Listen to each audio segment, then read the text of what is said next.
homage Shakyamuni Buddha, homage kind root lineage masters. The Dharma rarely encountered see, hear, receive, understand Tathagata. To liberate all sentient beings, arouse unsurpassed bodhicitta. Next, I will now explain in detail the guidance on the preliminary practices of Dzogchen. Today, we will begin discussing the section on motivation. Previously, we already talked about listening to the Dharma with the motivation of bodhicitta. However, the topic of listening to the teachings with a profound and pure view of Vajrayana has not yet been fully explained in detail.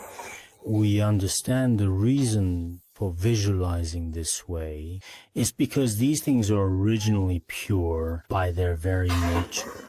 It is not that they are impure by nature and we are merely visualizing them as pure.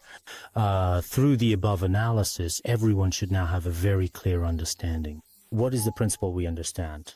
Vajrayana always emphasizes we must view physical world, sentient beings, purely. The main reason for cultivating a pure view is that no matter the sentient being, all are no different from the wisdom mind of Tathagatas and Bodhisattvas. And the physical world is in no way different from the pure land of ultimate bliss or Abhirati pure land. Therefore, it can be said that everything is inherently pure. It's not that things are originally impure and we forcibly view them as pure. That's not the case. This is a very important point in Vajrayana Buddhism. It is a kind of cosmology regarding the physical world and the world of sentient beings. Is this in exoteric Buddhism? As I have mentioned, it indeed appears in the Avatamsaka Sutra, the Lotus Sutra, the Lankavatara Sutra, and so on. In many ultimate Mahayana sutras, this is explained very clearly. Indeed, there are also treatises such as Nagarjuna Bodhisattva's Praise of the Dharma Dhatu and Maitreya Bodhisattva's Ratnagotra Vibhaga, among others, which also explain this very clearly. Of course, they do not expound on it as extensively or with as many reasons as Vajrayana typically does. There are not such explicit teachings. Many of the key points are presented in a more concealed manner. Therefore, viewpoints in Vajrayana are in the exoteric teachings. Therefore, Longchen Rabjam's great commentary on the Guhya Garbha Tantra and Mipham Rinpoche's general meaning of the Guhya Garbha Tantra all cite numerous definitive exoteric sutras to clarify the views of Vajrayana. Therefore, those who study Vajrayana truly and sincerely believe that without studying Vajrayana, it is very difficult to explain some of the subtle and profound viewpoints found in the exoteric teachings. Therefore, I sincerely and earnestly hope that those who study Chinese Buddhism, especially the very few masters or wise individuals, must listen to and contemplate the sutras, treatises, and tantras of both exoteric and esoteric Buddhism. If you have not listened and contemplated, you can only understand a portion of it, using this limited perspective to judge. If you slander parts, unfit your views, it won't benefit you or others. Therefore, we must understand that the motivation in Vajrayana is indeed supreme. This is not praise simply because we study Vajrayana or because we ourselves are actually Tibetan Buddhists. It's not like that. Nowadays, there are many practitioners from both East and West around the world who've also come to fully understand the rare and precious aspects of Vajrayana through listening, contemplation, and practice. So whenever we encounter things we don't quite understand, it's very important to communicate and learn from each other. Otherwise, most ordinary people will often, in many cases, have a certain flaw which is to start speculating about and even slandering things that they simply don't really understand. This causes slander, insults, various issues. But once you really understand the truth, you deeply regret it. Therefore, in the process of studying the Dharma, we should learn in a complete way, deepening our Buddhist understanding. Only in this way can we, on the one hand, perfectly protect all practitioners, both ourselves and others, and at the same time avoid creating negative karma in our own mental continuum, gain merit and wisdom. Therefore, it is also explained here that everything is originally pure, and not that something impure is seen as pure. It is absolutely not like that. We have proofs in Vajrayana. Won't use Vajrayana proofs. I use exoteric teaching references. For example, the Lankavatara Sutra also says, the noble ones see purity and are born into the three liberations. They are free from arising and ceasing, and always abide in the state of no characteristics. The noble ones can see that all phenomena, everything is pure. Only in this way can the three kinds of liberation arise. One is freed from the rise and fall of the cycle of samsara. Abide in formless, tranquil, nirvanic, in the pure, luminous, and ultimate Dharma. Therefore, we must truly and deeply understand what the real truth of the Buddha's teachings is. This truth, the only Buddha, is known in the Mahayana and Hinayana, or in the exoteric and esoteric schools. Scriptures state, it's just that unfortunately these people are perhaps shrouded in their own ignorance and foolishness. They're covering the wisdom eye, and thus are unable to clearly and truly perceive the truth of the Buddha's teachings, which is as bright as the sun and moon. This is how it should be understood. Why is this the case? 5 perfections.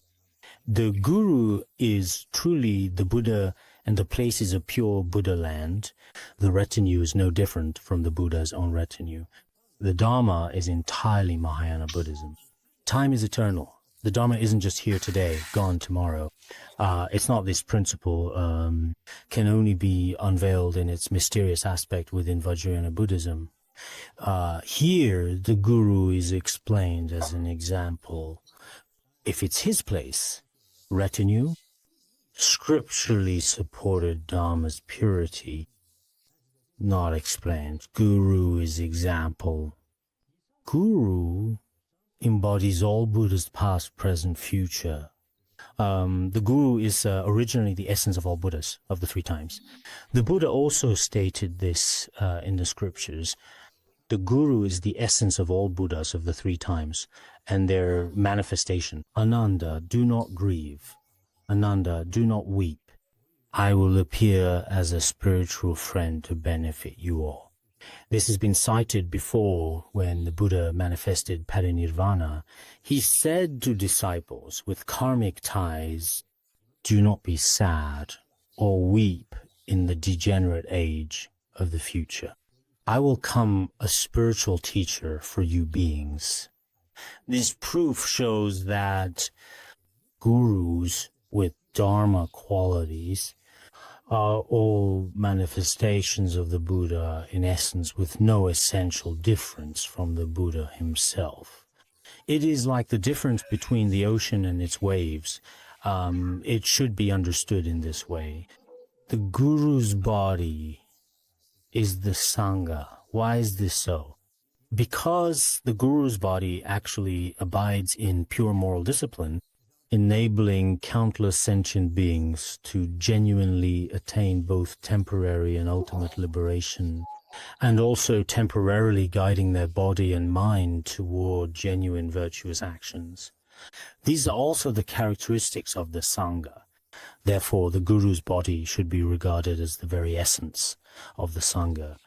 The Guru's speech is Dharma, the essence of sublime teachings. Because the Guru's speech can articulate the teachings of the Tripitaka and the 12 divisions of scripture, offering profound and transformative instructions that skillfully eliminate both deeply rooted afflictive and subtle cognitive obscurations, thus fostering genuine clarity and a lasting sense of inner peace, and benefiting sentient beings, while planting roots in sentient minds. Its function of Dharma. Therefore, the Guru's speech is the sublime Dharma. The Guru's mind is essentially no different from that of the Buddha. From innate Buddha nature, every sentient being's mind is inseparable from the Buddha's mind. The Guru's mind, or his wisdom, is free from conceptual elaborations, luminous, neither separate nor united. This is the essence of the Buddha's wisdom and the wisdom of things. Therefore, the Guru's innermost intent, the Guru's mind, should be said to be, fundamentally speaking, no different from the three jewels, the Buddha, the Dharma, and the Sangha. It is evident that the Guru is the embodiment of all three jewels. Even in the exoteric tradition, the Guru is essence of three jewels, or in Vajrayana, the Guru is regarded as the fourth jewel.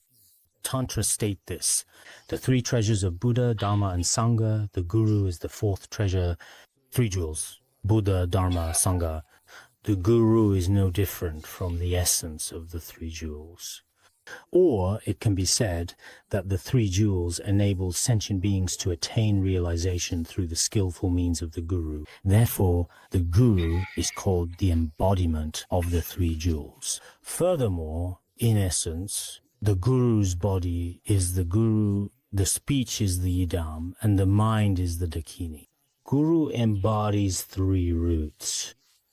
Why is this said? Because the Guru's body, as we just mentioned, is truly the very essence of all the Buddhas. In front of the sentient beings he guides, he can appear in human form. Therefore, among the three roots, the Guru or guide helps sentient beings.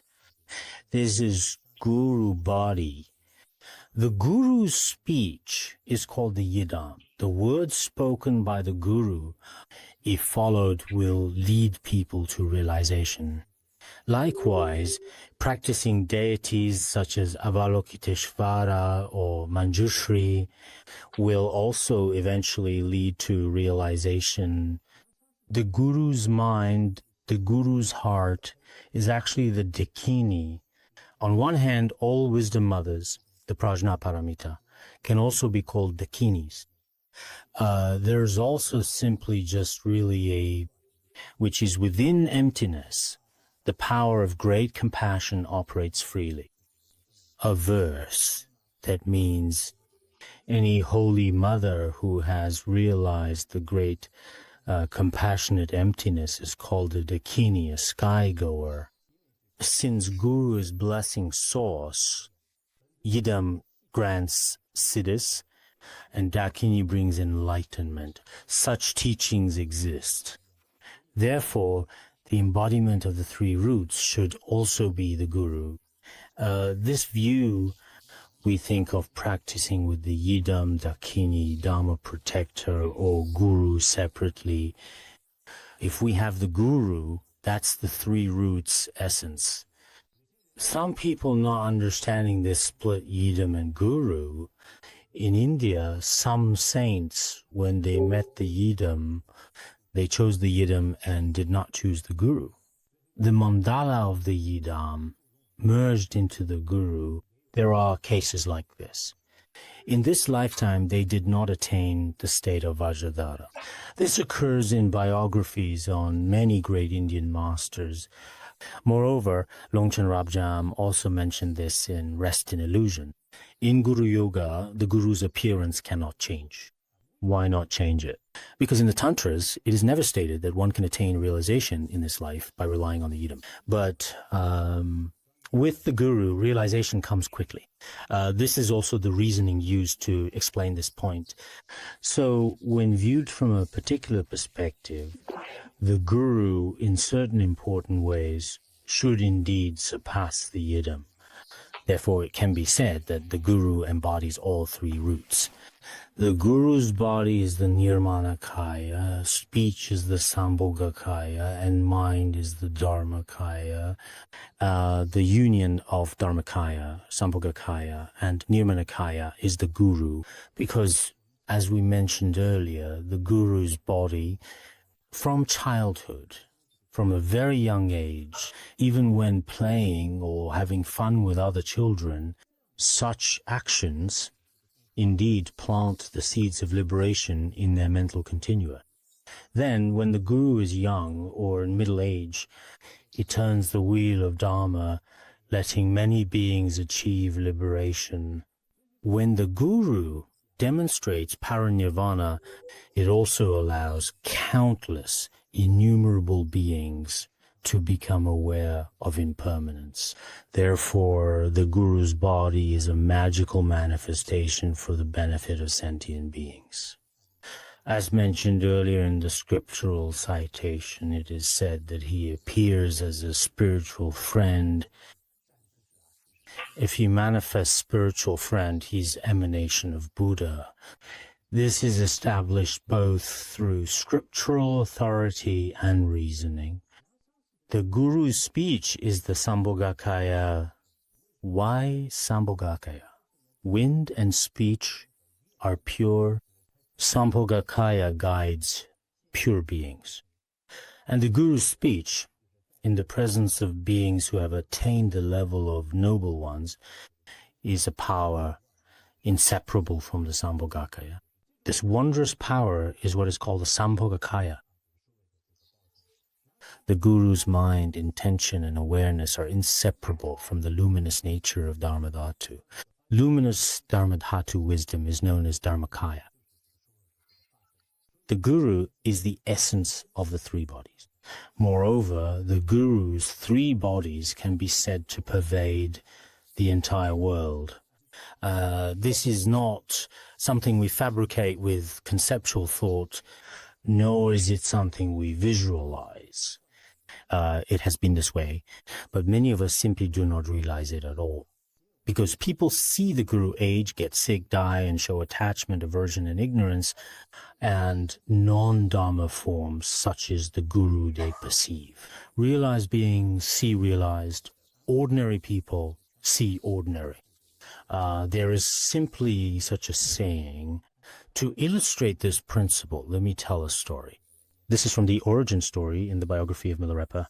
Once the wise Milarepa, together with Master Rinpoche and other disciples with karmic connections, were in the region of Yarlong, preparing to teach the Mahayana Dharma.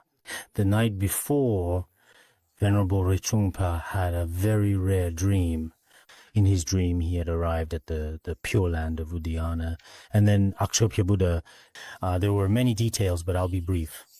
Then Buddha Akshobhya gave teachings to Rinpoche and the other disciples as the main recipients. The Buddhas and Bodhisattvas of the past are extremely rare, precious, and subtle, recounted biographies. After that, he also spoke about Indian masters such as Tilopa and Naropa, as well as Marpa the translator, sharing their rare and moving life stories.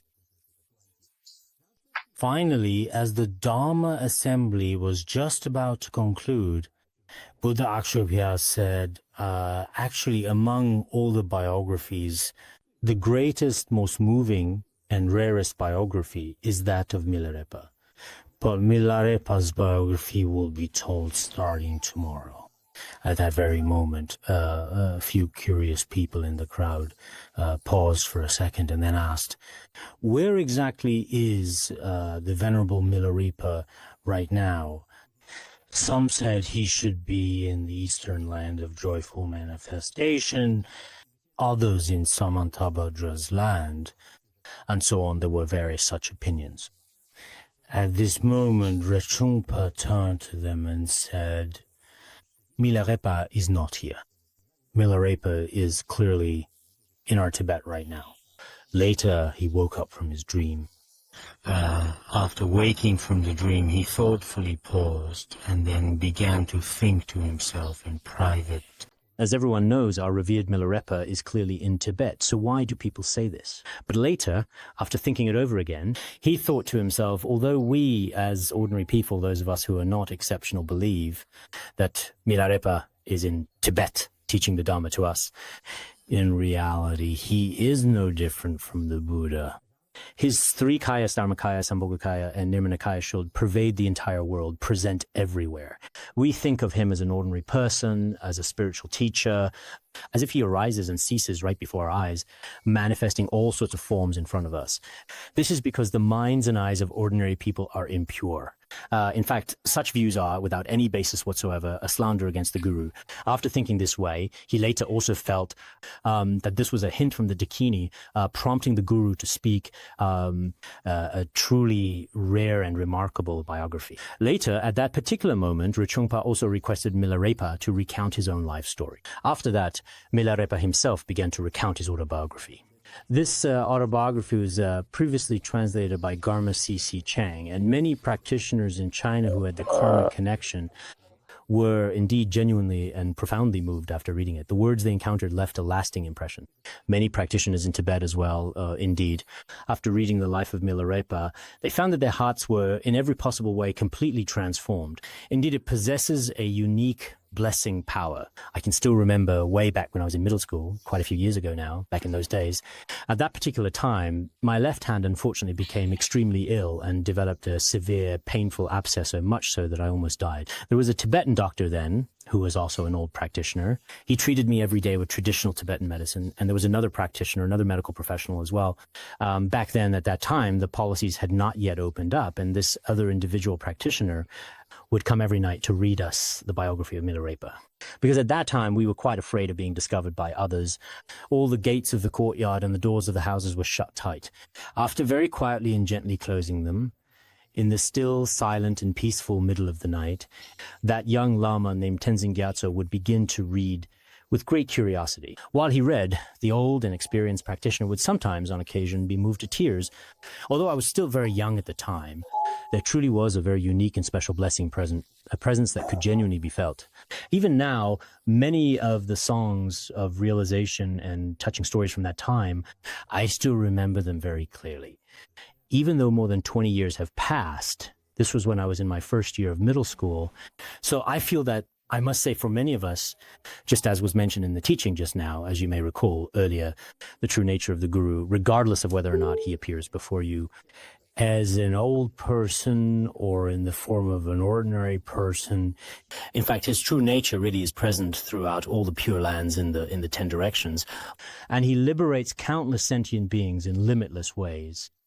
Guru Rinpoche emphasized this in many of the pith instructions he received from Thubga Rinpoche in dreams. I think many Dharma friends are indeed very clear about this in their hearts. So here it should be said that as a guru, one should thoughtfully understand by carefully observing the truly pure and unclouded mind. A guru is not just someone who's called a guru in name only. Like calling a stone gold, it is certainly not like that at all. It's just that in the eyes of ordinary beings, pure things are seen as impure. Because we suffer from delusion and ignorance, no matter how we look, we cannot see the pure aspect of things. But through scriptural authority and reasoning, we should understand that the entire phenomenal world, those who transmit the Dharma to you, or even the people sitting beside us listening to teachings, all of them should be viewed with pure perception. This is actually a very reasonable and most powerful form of inferential logic. But now, in front of us ordinary people, especially those individuals who are not particularly well versed in Buddhist doctrine in particular, if you talk too much about this, they may not necessarily accept it. But even if they don't accept it, the undeniable fact remains as it is. It should be understood in this way. In essence, this is the manifestation and embodiment of the three kayas. The Guru is the emanation of all past Buddhas, the source of all Buddhas of the future, and the successor of all Buddhas of the present. You could say that the Guru is the emanation of all Buddhas of the past. The Ornament of the Middle Way commentary also mentioned earlier that a guru who truly teaches the Dharma in accordance with the proper principles is actually an emanation of the Buddha. The scriptural evidence cited earlier also supports this, as we have discussed previously. Moreover, the true Buddha, in the most genuine and authentic sense of the word, indeed does not necessarily appear in reality in the form of the Buddha's own body itself, but should manifest as a human in front of humans. Before animals appears as an animal. Likewise, in front of beings in the hell realms, the Buddha appears in the form of a hell being to guide them. Therefore, among humans, as is commonly understood, the Buddha generally should manifest in the form of an ordinary Dharma teacher to guide sentient beings. That is why we must maintain a pure perception.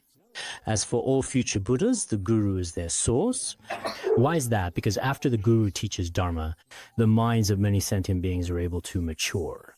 If in the future these Buddhas did not receive the Guru's teachings, were not inspired to have, then in terms of future manifestation, these Buddhas would not be able to appear either. Therefore, the Guru is indeed the source of future Buddhas, and even of present Buddhas you could say that in fact the Buddhas of the 10 directions all indeed at this very moment abide in various pure lands, but the Guru truly represents the Buddha in a very real sense. Why is that exactly? Because the one who truly and faithfully carries out the Buddha's activities is in every sense without a doubt certainly a Buddha. If not a Buddha, then who could truly benefit countless sentient beings in this vast world and be able to successfully carry out, execute, and accomplish such vast and wide-ranging activities in the world today? For an ordinary person, this would be absolutely impossible. In the past, some elder gurus have also said that the Dharma King is certainly a future Buddha, a Buddha to be. Why is that? Because if he were just an ordinary person, it would be utterly impossible. Now, in this degenerate age, the Dharma is being propagated so widely and so successfully, and many wise people who understand the principles have also made such assessments. Therefore, we must truly understand that the Guru or spiritual teacher is indeed the embodiment of all Buddhas of the 3 times. The Guru has taken care of us, though we are sentient beings of this degenerate age, whom even the 1,000 Buddhas of the fortunate aeon have not tamed. In terms of compassion and kindness, the Guru has already surpassed the Buddhas. In fact, the Guru has taken care of us sentient beings. Of course, in the past, some of the 1,000 Buddhas of the fortunate aeon have not yet appeared in this world. But here, there are 2 ways to explain the 1,000 Buddhas of the fortunate aeon. One explanation refers to the past, featuring Shakyamuni Buddha and Kashyapa Buddha as main figures when countless Buddhas, thousands upon thousands, came into the human world. Yet, even with such heavy karma, these sentient beings were not able to be tamed. In other words, even the 1,000 Buddhas of the fortunate aeon may not necessarily indeed be able to liberate us. Only the Guru, in his form, embraces us through teaching the sublime Dharma and with great compassion. Therefore, in terms of compassion and kindness, we can say with confidence that the Guru has already surpassed the Buddha. Some people may think the Guru has already surpassed the Buddha. Isn't this kind of statement unreasonable? In fact, not only in Vajrayana are there many such statements, but even in the Sutrayana tradition, this view does indeed exist. In the past, as you may already know, when we studied the teachings of Longsha Rabjam's great chariot commentary on resting in the nature of mind of the great perfection, I remember there is a scriptural citation from the Immaculate Space Sutra in it. In the scriptural evidence from the Vimalakasha Sutra, the Buddha said to Ananda, the Tathagata does not appear before all sentient beings directly, but rather teaches the Dharma in the form of a spiritual teacher. In this way, the precious and transformative seed of ultimate liberation is carefully and skillfully planted within the mind streams of all sentient beings. Therefore, as it is often said, spiritual teacher surpasses Tathagatas. I remember clearly the scriptural evidence that follows says, thus the spiritual teacher surpasses all Tathagatas. We must truly understand this. In fact, as a matter of fact, this sutra has already stated this very clearly. The spiritual teacher is indeed superior to all Tathagatas. Because as things currently stand, at present, it's impossible Tathagata appear to sentient beings' degenerate age. Whereas the Guru, in fact, among the sentient beings of this Saha world, can serve as a means for true liberation through both seeing and hearing, forming a meaningful and genuine connection with sentient beings, and then patiently enabling and guiding them to ultimately attain true accomplishment and fulfillment in their lives. Therefore, the merit of establishing a connection with the Guru is truly immense, as it provides invaluable guidance and support on the spiritual path. Forming this bond is considered highly beneficial. The venerable and highly respected Longshan Rabjam also once said, "A qualified Guru is the Dharma King. Wherever he resides, so do all the Buddhas."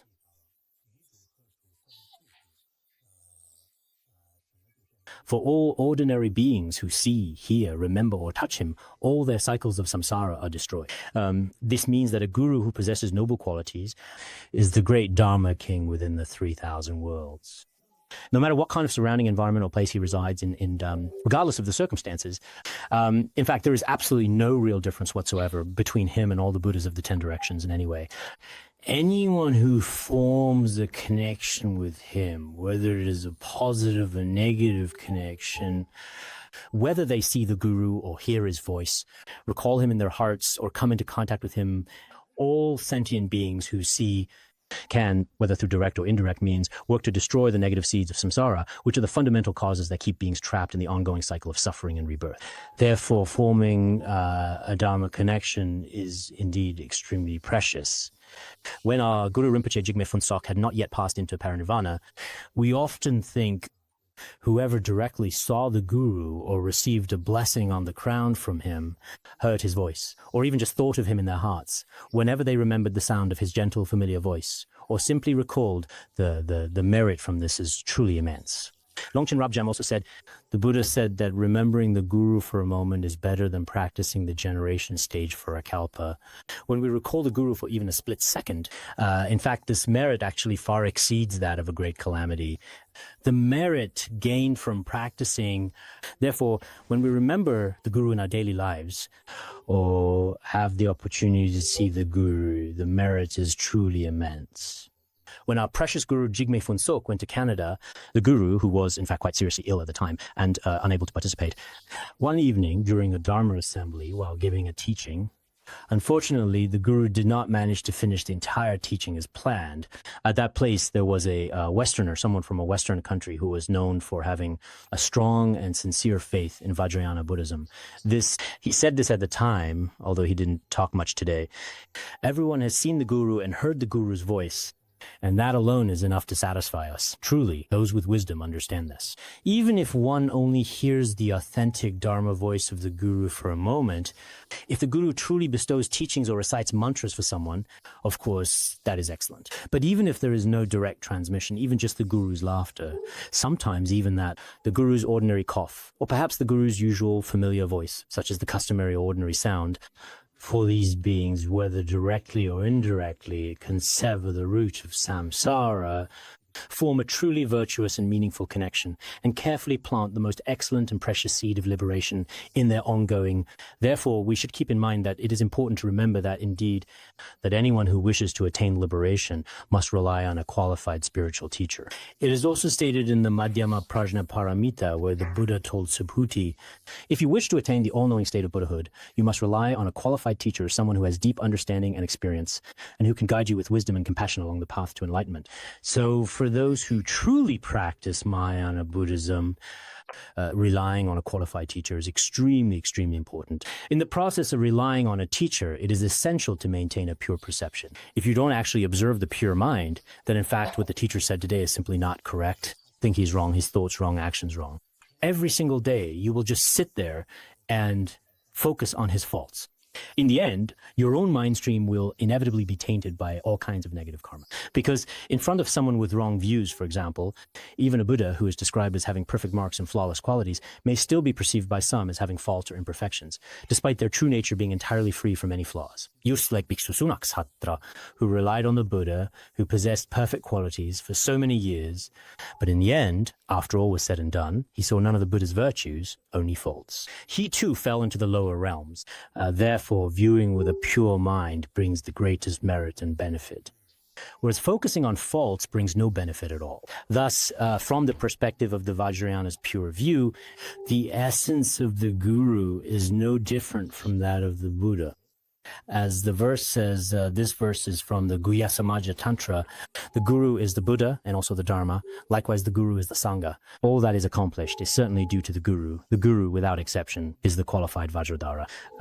The guru, as mentioned earlier, is inseparable from the essence of the Buddha, who is perfect in both abandonment and realization and possesses all noble marks. The guru is the embodiment of both the teachings and the realization that have the power to liberate sentient beings. The wise and compassionate guru is the Sangha who leads countless sentient beings onto the path of liberation. There is no difference in essence between the guru and the Sangha in their true nature. Therefore, the guru is, without a doubt, the source of all three jewels. The guru is the origin of all activities, without exception, that liberate sentient beings. The guru is the revered, noble, and most precious Vajrasattva Buddha. With profound respect, the guru and the Buddha are utterly, completely, and forever inseparable. Furthermore, all of us who are Dharma listeners, as we have just discussed, when viewed and considered from the unique perspective of the guru, these aspects are, in fact, in the future, relying on the guru, everyone should also avoid viewing things from the perspective of faults. You will be as described in the teachings and instructions of Khenpo Ajun from before, as previously discussed and as we have learned. If you regard the guru as an ordinary person, then attaining siddhi would be like trying to get it from a hungry dog. There are various teachings that say siddhi is absolutely unattainable this way. There are many such instructions. Indeed, when we habitually hold genuine devotion and faith toward the guru and recall him in our hearts, his formless blessings and his power will merge into our own minds. In this way, the seeds of liberation and goodness can slowly and steadily be awakened within each and every one of us over time as we continue on our journey. If your own mind stream is already tainted by all sorts of stains of wrong views, then it will be very difficult for the seedling of enlightenment to sprout in your field of mind. Therefore, you should regularly check the mind stream. At any moment when you happen to observe yourself seeing faults in your guru, or when you find yourself having some negative thoughts, even if they appear minor or insignificant, try your best to always use supplication prayers whenever you can, especially whenever possible, or recite Vajrasattva mantras and so on to confess and cultivate pure perception. You should think, although I see that my guru may not be fully endowed with all the qualities, he's a sentient being, and sentient beings have Buddha nature. So today I should reflect from the perspective of Buddha nature. I will not focus on the guru's faults. Look, this is the part where you should laugh, but honestly, no one is actually laughing. It's just not lively enough at all. Just kidding, of course. Furthermore, it is important to understand that all of us who are listening to the Dharma, each and every one of us, without any exception whatsoever, inherently possess the primordial Buddha nature within ourselves. The Dharma friends, the companions in the path of awakening who are listening to the teachings below, in fact, there is not a single one who does not possess Buddha nature. Every sentient being possesses it. The Buddha also said in the Samadhi Sutra, it is often said that all sentient beings, without exception, truly and inherently possess the Buddha nature within themselves. Therefore, there are no sentient beings in this world who lack Buddha nature. Maitreya Bodhisattva also established this through 3 lines of reasoning. All sentient beings indeed have Tathagatagarbha. It is said that all sentient beings possess Buddha nature, and so on with many scriptural. Therefore, it is understood that all sentient beings in their very essence are indeed endowed with what is known as Buddha nature, viewing sentient beings from a negative perspective. They may have greed, anger, ignorance, and various apparent faults, but in reality, they have all actually obtained the precious human body and share the opportunity to listen to the Dharma before the teacher together with us. Unlike some ordinary or inferior human existences, they all possess precious human body and have also been fortunate enough to encounter such a qualified spiritual teacher, and moreover, have been kindly guided by their skillful instructions. It can be said that we, as their companions, are also future Buddhas. All of us Dharma friends who are listening together on the surface, in terms of appearances, may also seem to have some minor faults, but it is just as our minds are not pure. In reality, all of these are future Buddhas. There is actually no essential difference between future Buddhas and present Buddhas. It's a matter of sooner or later, because every sentient being truly possesses Buddha nature. Speaking from the perspective of the true nature itself, in essence, it is just that for now, some conditions have not yet come together. There are still some defilements on the Buddha nature that have not yet been eliminated. If we, through practice, completely remove all these defilements, everyone will become a Buddha. Back when we were still just students, quite a few years ago during our time at school, we once said to a respected leader of ours, "Leader, you shouldn't be arrogant. Right now, we're still studying, but after some time, we'll be leaders just like you. So you really shouldn't be too arrogant. In the same way, we should think like this and not lose heart." Everyone is truly, in their own way, a future Buddha.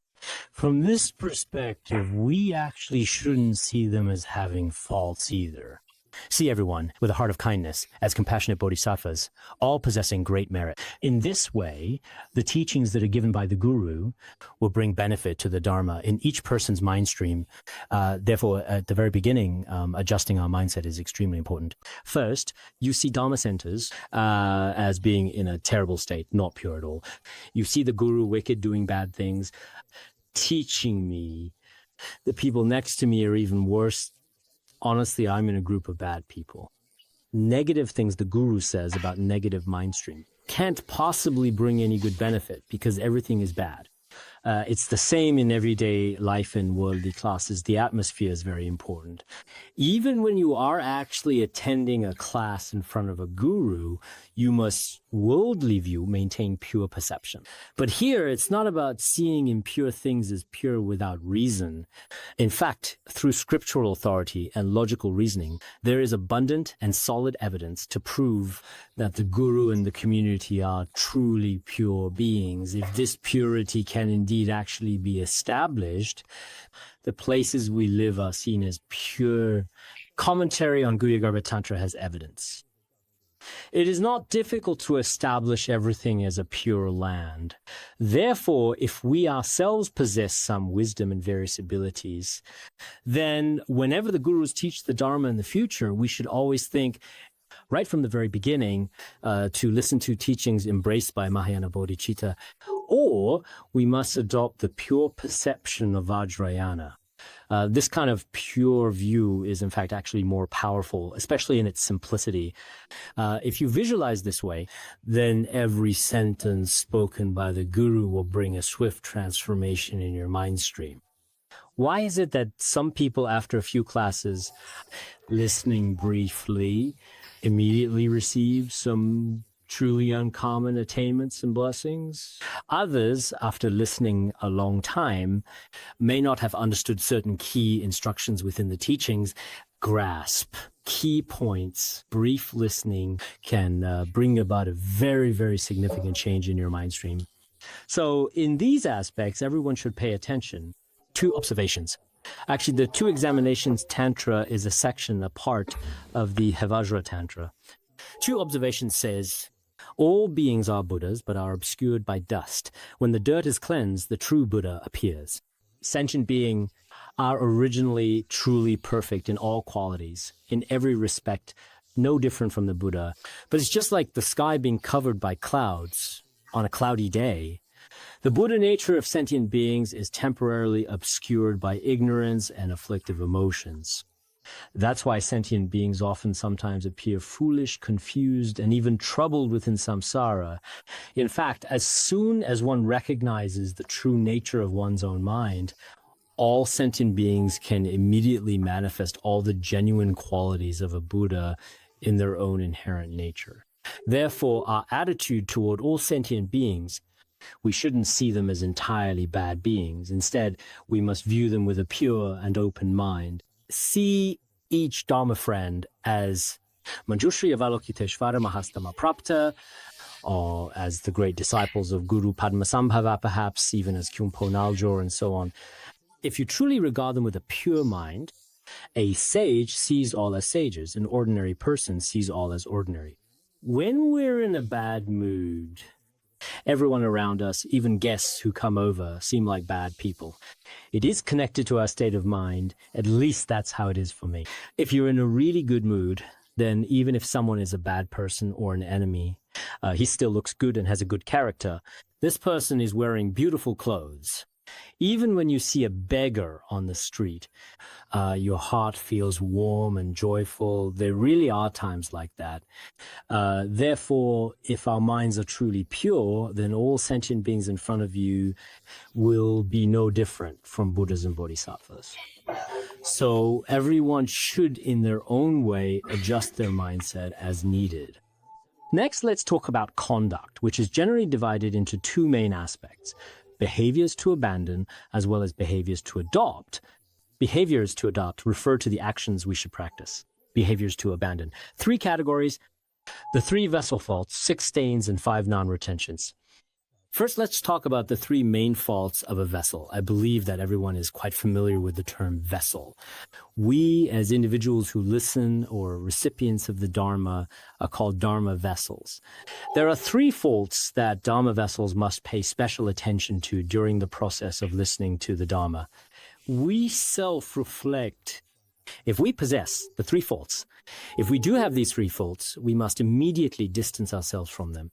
Otherwise, no matter how truly extraordinary or deeply profound the Dharma may be, your mind stream simply will not receive any benefit.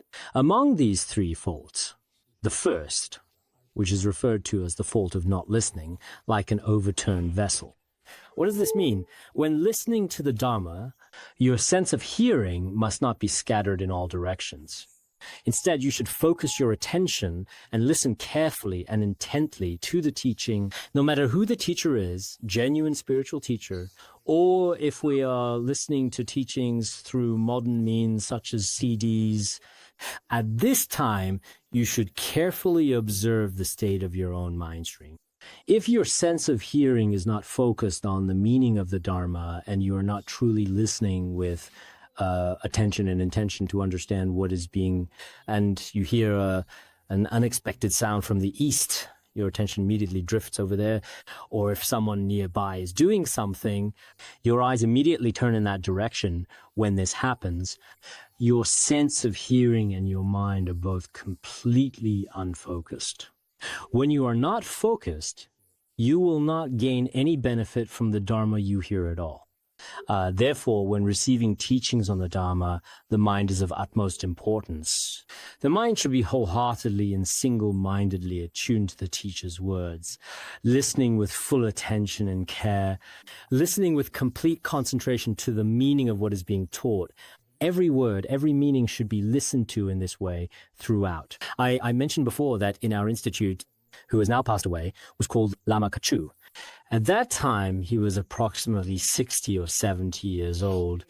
At that time, an occasion when we attended a class in a small wooden room behind the main assembly hall. During the class, His Holiness Jigme Phuntsok was giving teachings. Even if during the class the guru made a small or brief joke, he would write down each word completely. When I saw this, I was deeply moved and felt that when we attend class, today the master made a joke, but it is no use to me. If the teacher talks about another topic, we think this is useless. Among the teacher's words, it seems like we pick and choose a lot and only consider a small part as possible useful to us. It's irrelevant to us. But actually, if we regard the teacher as a true Buddha, even if the teacher tells a joke or talks about unrelated topics, it should directly or indirectly be meaningful to you. Later, when we saw the teacher's original words in the lecture notes, it was something not meaningful, just an ordinary, very common joke. But later on, we realized that there was still some profound hidden meanings within it. It should be like this. When we listen to the Dharma, we shouldn't pick and choose, I don't want this, I don't want that. It's like some people who eat are already full, don't want to eat things. And in the end, don't want to eat anything at all. This is meaningless for you. We must wholeheartedly remain focused at all times. Otherwise, it's like carefully pouring liquid onto a tightly covered container with the lid still on. Though you are there hearing Dharma, you probably won't clearly hear even a single line of true Dharma. If you don't actually do this, then even if the teacher speaks for a long time, you won't actually hear anything at all. It just goes in one ear and out the other. It's like playing music to a cow. No matter what is said, it is of no use to you. Because although on the surface, ears all look like just a piece of flesh, some people have big ears, some have small ears. There really are noticeable differences in overall size. But no matter how much Dharma the teacher expounds, it's just like a bowl or a pot turned upside down. No matter how much water is poured on top, absolutely not a single drop can get inside. Even if you sit properly, for example, among the crowd the whole time, but after listening, you might not have understood even a single Dharma teaching at all. Because if your ears are not focused, then having big ears is actually useless. Recently, I saw at our school, an angry teacher was scolding a student. She leaned in with a playful smile, reached out, and gently pinched his ear between her fingers. Holding it for a moment, she looked at him with curiosity and asked, "What are these for?" At first, the student didn't say anything because she was pinching really, really hard. Finally, after a moment, the child said, "These are for listening to the teacher, for listening to what the teacher says." So for many Dharma friends, when we really listen to a teaching, sometimes we should touch our own ears and ask ourselves, what are these for? If so many teachings have been given and you haven't absorbed any of them, then these are simply fake ears, not truly functioning sense organs. So you must be focused. The second issue is the fault of the mind not retaining, like a leaky vessel. It's not enough to just listen with your ears. You have to remember it in your heart. The mind, keep it, hold it in your heart. If your heart doesn't retain it, that won't work. I listened very attentively. But after the teaching's over, perhaps everything has already quietly and slowly leaked away, almost unnoticed. If understanding of heard Dharma is superficial or incomplete, or if you just listen perfunctorily without truly remembering it at all, then it will be like a container with a leaky bottom. However much liquid you pour in, none of it can be retained. No matter how much Dharma you hear, you still won't know how to integrate it into your life and put it into practice. If you only listen for the sake of listening, some people seem overly focused when attending teachings, always keeping their ears turned toward the teacher, listening intently like that. But in reality, no matter how the teacher explains, after the teaching is over, perhaps they half understand a sentence or just catch what was said, and maybe it's all just going through the motions on the surface. You haven't remembered any story or Dharma teaching. Nothing at all stays with you. It's like a blank sheet of paper.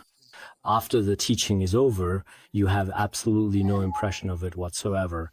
This is quite similar to in the world we live in, for example, a bowl with a broken bottom, something that simply cannot hold anything. No matter how much water you pour into the bowl throughout the day, leaks out, not a drop remains. In the same way, even though you have listened to many teachings from the masters in the course of hearing the Dharma, but as soon as you finish listening, right after, you immediately forget everything you just heard. This is not acceptable. Therefore, every time the master teaches a Dharma point, we don't have the dharani of never forgetting. If we could remember everything clearly and accurately, this might have been possible for some exceptionally noble, spiritually advanced beings in the Buddha's time, but for us it is difficult. Each class, you should certainly be able to understand and grasp a few important points that are useful to you. Some teachings are useful since people may have different aptitudes. The other day, someone called me. She was troubled and asked many questions. I gave her advice. She said, "Oh, Khenpo, what you said doesn't work for me. I want to call her Rinpoche. Every time Rinpoche speaks to me, it's very effective." Then I got a bit annoyed and said, "Well, then call the teacher whose words work for you." When we are teaching Dharma, some instructions may be effective for us. It's really important to remember what is effective. Keep it in your heart. Today you remember one key point, tomorrow another key point. So attending teachings is not in vain. It is actually very necessary. Actually, the first fault just mentioned, as we discussed earlier, is an obstacle to the wisdom born from hearing in the process of listening, contemplating, and meditating. Because if your ears are not really listening, you can't receive the Dharma teachings. The second fault is it hinders wisdom from contemplation. Because you haven't remembered anything in your mind, when the class is over and you want to reflect on it, there's nothing left, everything has already slipped away. On human life's value and spend an entire class explaining how rare and precious human life is. But after class, you leave, you walk away, you have no knowledge. Then if you think there's nothing to use, without greed, anger, ignorance, nor Dharma exists. This is an obstacle to wisdom from contemplation. The third is an obstacle to practice mixed afflictive emotions, such as anger or jealousy, like the fault of a poisoned vessel. When listening to Dharma, if your mind seeks fame or seeking status or motives with faults, or if your mind has the 5 poisons, greed, anger, ignorance while listening, then not only will the Dharma you hear bring no benefit to your own mind, it will become illegal. It's like taking the most exquisite, carefully crafted juice made from the ripest, most flavorful fruit sand, pouring it into a vessel that has been tainted with poison. No. During the process of listening to the Dharma, we should try not to harbor greed or anger, like setting your motivation before listening to the Dharma, not for fame, status, nor treating illness. All those unwanted negative worldly thoughts must be abandoned. Or when you listen to the Dharma, some people are like this. When you go to attend a teaching, among the attendees, for example, there may be some men or women people they personally like, and their goal attending the teachings every day. Hearing teachings is not actually the goal, interact with people, or for some other various purposes.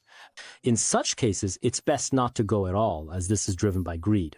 Angry hearing Dharma, harboring intense anger toward Vajra brothers and sisters or others all along, or perhaps starting to doze off at that time, even though you are very diligent when doing worldly tasks.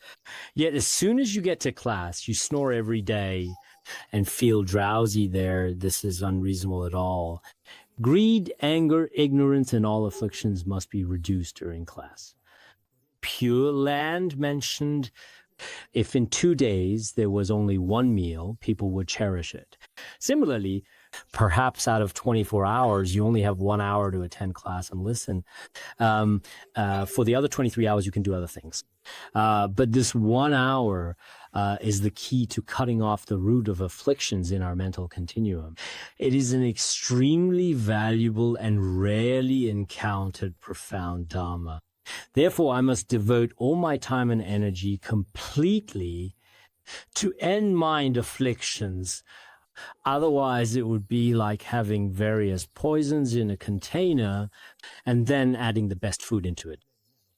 You'll get sick, as everything will be contaminated. Not only will there be no merit, but it will actually be harmful to your own mind stream.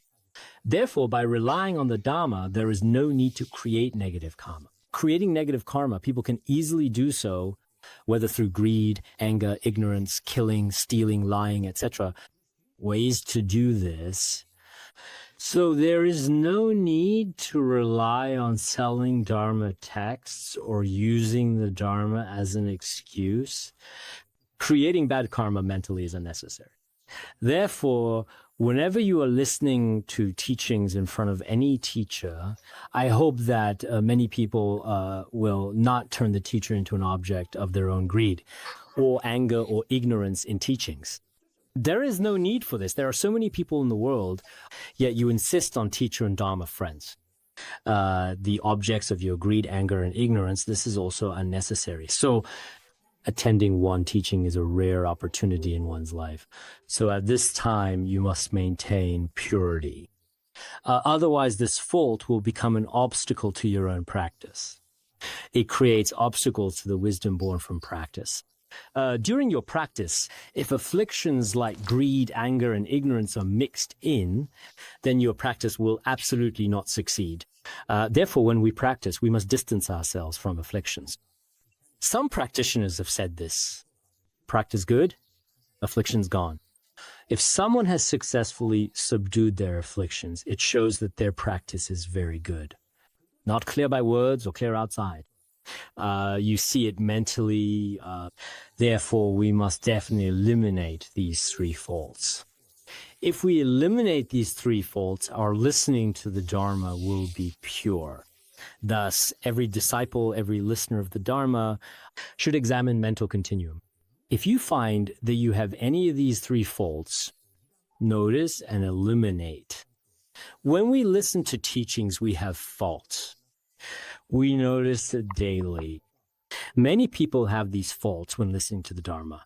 If you don't correct them, if motivated and want to hear teaching, if your way of listening to the Dharma is not correct, it still won't work. The manner in which you listen to the Dharma is also very important. we'll stop here today.